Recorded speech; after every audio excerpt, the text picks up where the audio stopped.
Good morning. We're going to be reading the word this morning. We talked last week about Peter, and after Jesus told Peter, truly, truly, I say to you, the rooster will not crow until you have denied me 3 times, here in the book of John. Jesus has a lot to say, and it's important stuff. I want you to hear it with me. And so what better way to do that than to be looking at the words as I'm speaking the words and you're hearing the words. Chapter 14 of John begins, "Let not your hearts be troubled. Believe in God, believe also in me.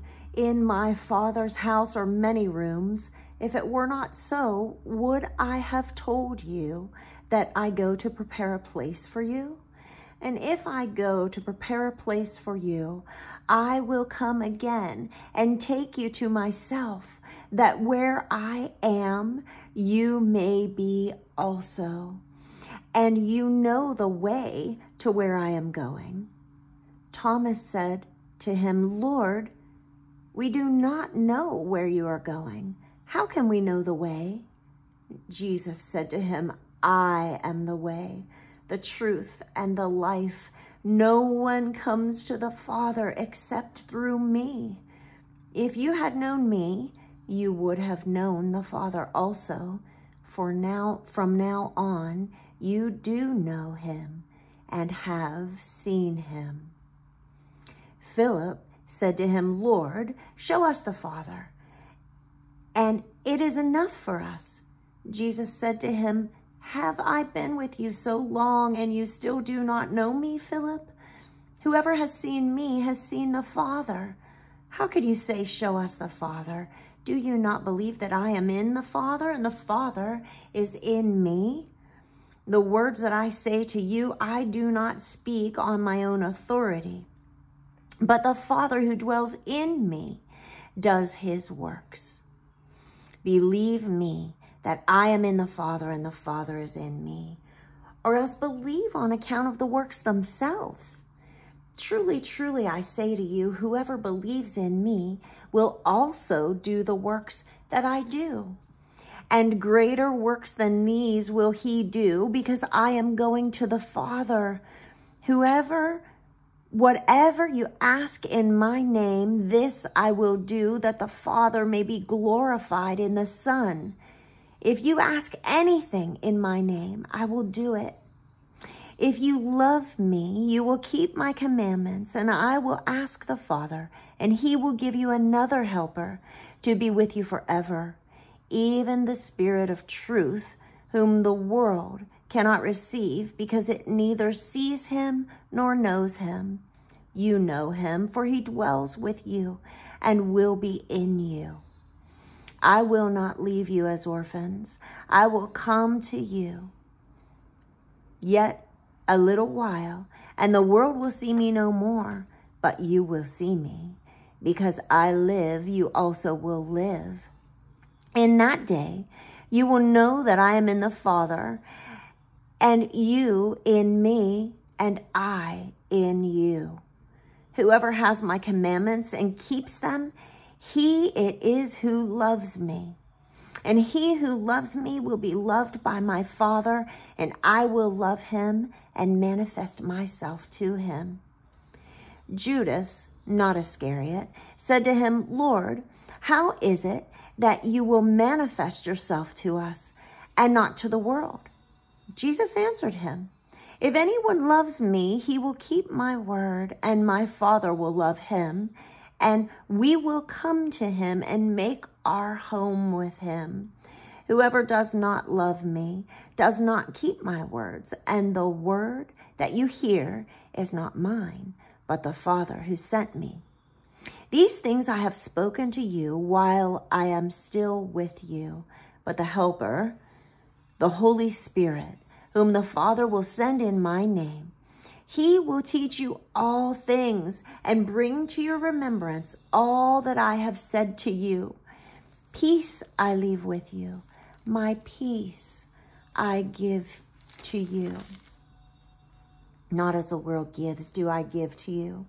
Let not your hearts be troubled, neither let them be afraid.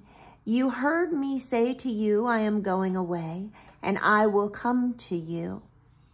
If you loved me, you would have rejoiced, because I am going to the Father, and the Father is greater than I. And now I have told you before it takes place, so that when it does take place, you may believe. I will no longer talk much with you, for the ruler of this world is coming. He has no claim on me, but I do as the Father has commanded me, so that the world may know that I love the Father. Rise, let us go from here. I am the true vine, and my Father is the vine dresser. Every branch in me that does not bear fruit, he takes away. And every branch that does bear fruit, he prunes that it may bear more fruit. Already you are clean because of the word that I have spoken to you. Abide in me and I in you. As the branch cannot bear fruit by itself unless it abides in the vine, neither can you unless you abide in me. I am the vine, and you are the branches. Whoever abides in me and I in him, he it is that bears much fruit. For apart from me, you can do nothing.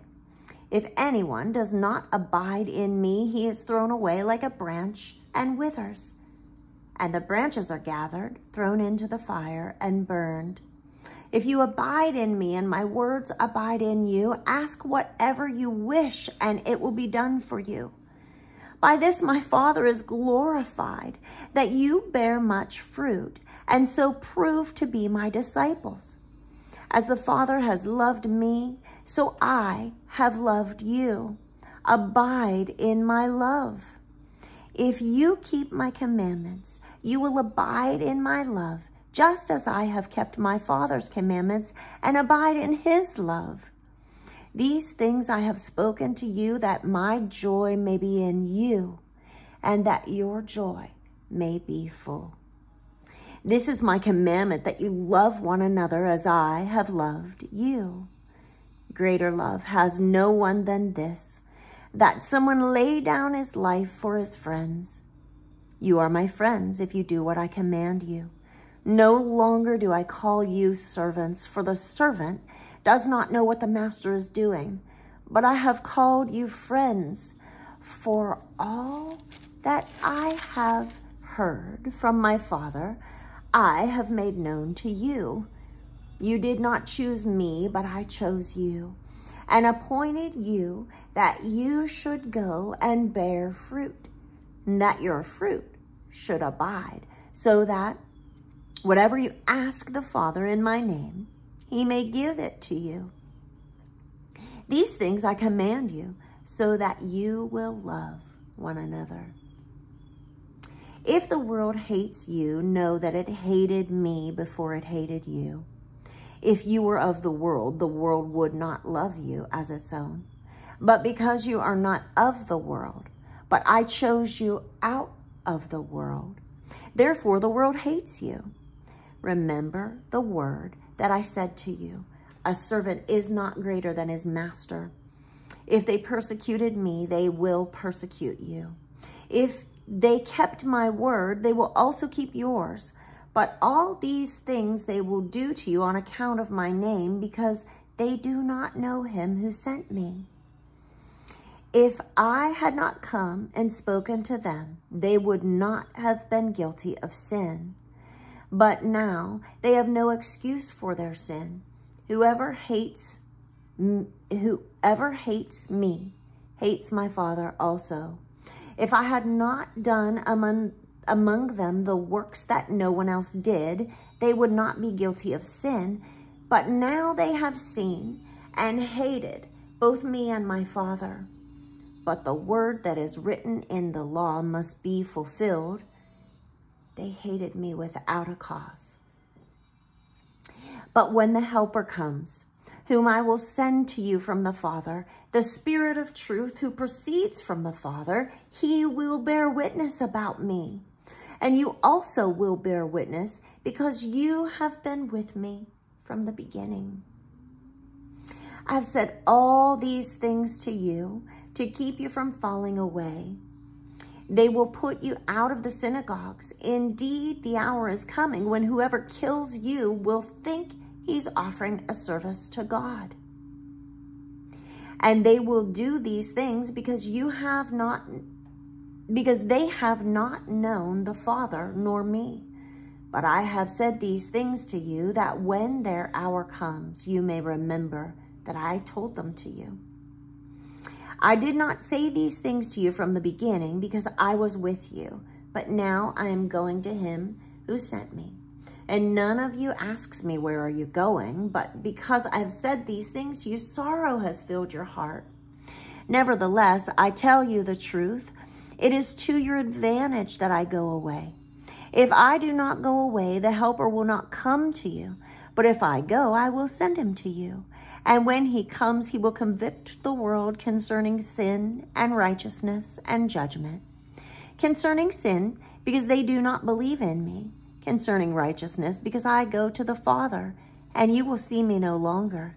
And concerning judgment, because the ruler of this world is judged. I still have many things to say to you, but you cannot bear them now. When the Spirit of truth comes, he will guide you into all truth, for he will not speak on his own authority, but whatever he hears, he will speak, and he will declare to you the things that are to come. He will glorify me, for he will take what is mine and declare it to you. All that the Father has is mine. Therefore, I said that he will take what is mine and declare it to you. A little while, and you will see me no longer, and again in a little while, and you will see me. So some of his disciples said to one another, what is this that he says, a little while, and you will see me, and in a little while you will not see me, because I'm going to the Father. So they were saying, what does he mean by a little while? We do not know what he's talking about. Jesus knew that they wanted to ask him, so he said to them, is this what you're asking yourselves? What I mean by saying in a little while, you will not see me again, and in a little while you will see me? Truly, truly, I say to you, you will weep and lament, but the world will rejoice. You will be sorrowful, but your sorrow will turn to joy. When a woman is giving birth, she has sorrow because her hour has come. But when she has delivered the baby, she will no longer remember the anguish for joy that a human being has been born into the world. So also you have sorrow now, but I will see you again, and your hearts will rejoice, and no one will take your joy from you. In that day you will ask nothing of me. Truly, truly, I say to you, whatever you ask of the Father in my name, he will give to you. Until now, you have asked nothing in my name. Ask, and you will receive, that your joy may be full.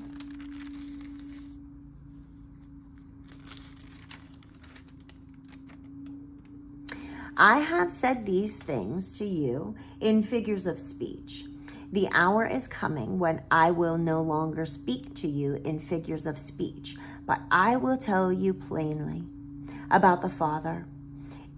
In that day, you will ask in my name, and I do not say to you that I ask the Father on your behalf, for the Father himself loves you, because you have loved me and have believed that I came from God. I came from the Father and have come into the world, and now I am leaving the world and going to the Father. His disciples said, now you're speaking plainly and not using figurative speech. Now we know that you know all things and do not need anyone to question you. This is why we believe that you came from God. Jesus answered them, do you now believe? Behold, the hour is coming, and indeed it has come, when you will be scattered each to your own home, and will leave me alone. Yet I am not alone, for the Father is with me. I have told you these things,